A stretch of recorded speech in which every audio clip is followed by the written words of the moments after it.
روح القرآن on line institute Pakistan اور بیرونی ممالک میں رہنے والوں کے لیے قرآن و حدیث سیکھنے کا سنہری موقع۔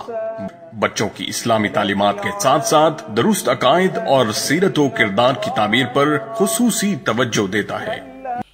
بسم اللہ الرحمن الرحیم۔ سامعین کرام، السلام علیکم ورحمۃ اللہ وبرکاتہ۔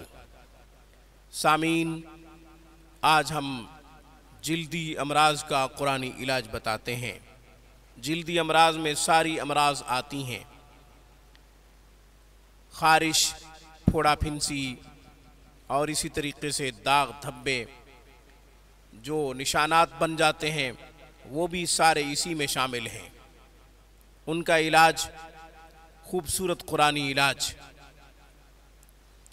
آیت نمبر 266 سورہ بقرہ کا انتخاب کیا ہے۔ اعصار فیہ نار فاحترقت، اعصار فیہ نار فاحترقت۔ آیت نمبر 266 سورہ بقرہ۔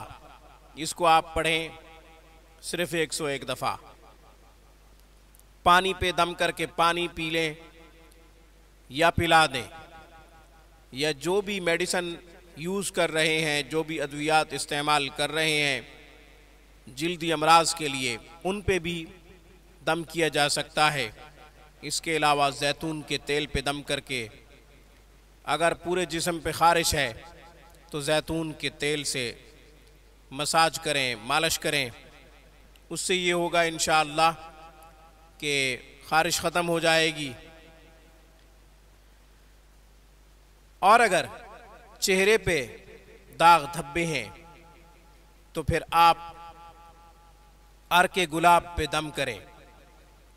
عرق گلاب پہ 101 مرتبہ پڑھ کر دم کر کے عرق گلاب کا چھڑکاؤ کیا کریں چہرے پہ، اور یہ روزانہ کی بنیاد پہ بلا ناغہ کریں۔ انشاءاللہ چہرے کے داغ دھبے ختم ہو جائیں گے۔ نہ صرف ختم ہوں گے، انشاءاللہ چہرہ خوبصورت بھی ہوگا اس عمل کی برکت سے، اللہ کے فضل و کرم سے۔ آج کی ویڈیو میں بس اتنا ہی۔ اقول قولی ھذا واستغفر اللہ، وآخر دعوانا ان الحمد للہ رب العالمین۔